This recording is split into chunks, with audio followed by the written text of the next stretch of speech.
ডামুডা উপজেলা পরিষদ নির্বাচনে চেয়ারম্যান পদে প্রার্থী হচ্ছেন সিনিয়র সাংবাদিক মতিউর রহমান শিকদার। ডামুডা প্রতিনিধি এসডি টেলিভিশন। শরীয়তপুর জেলার ডামুডা উপজেলা পরিষদ নির্বাচনে চেয়ারম্যান পদে প্রার্থী হওয়ার ঘোষণা দিয়েছেন সিনিয়র সাংবাদিক নেতা ও এসডি টেলিভিশন শরীয়তপুরের প্রতিনিধি মোহাম্মদ মতিউর রহমান শিকদার। তিনি জানান, জনগণের প্রত্যক্ষ সমর্থন ও ভালোবাসাকে সঙ্গে নিয়ে একটি স্বচ্ছ, জবাবদিহিমূলক এবং জনকল্যাণমুখী উপজেলা গড়ে তোলাই তার মূল লক্ষ্য। নির্বাচিত হলে তিনি উপজেলার সার্বিক উন্নয়নকে আরও গতিশীল করতে নির্লসভাবে কাজ করবেন।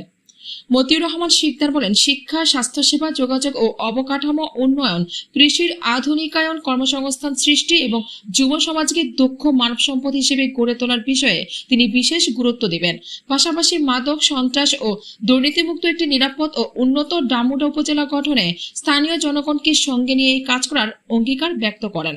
তিনি আরো বলেন, উপজেলার প্রতিটি মানুষের সুখ দুঃখে পাশে থেকে একটি আধুনিক, মানবিক ও উন্নয়ন বান্ধব ডামুডা গড়ে তুলতে চাই। জনগণ যদি আমাকে তাদের মূল্যবান ভোটে নির্বাচিত করেন, তাহলে আমি সততা, নিষ্ঠা ও জবাবদিহিতার সঙ্গে দায়িত্ব পালন করব এবং সব শ্রেণী পেশার মানুষের কল্যাণে নিজেকে উৎসর্গ করব।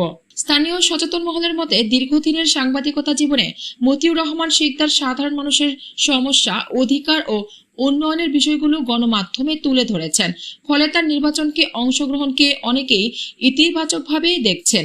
আসন্ন উপজেলা পরিষদ নির্বাচনকে সামনে রেখে তিনি ইতিমধ্যে বিভিন্ন শ্রেণী পেশার মানুষের সঙ্গে মতবিনিময় শুরু করেছেন এবং একটি উন্নত, স্বচ্ছ ও জনবান্ধব ডামুডা উপজেলা গঠনে সকলের সহযোগিতা কামনা করে।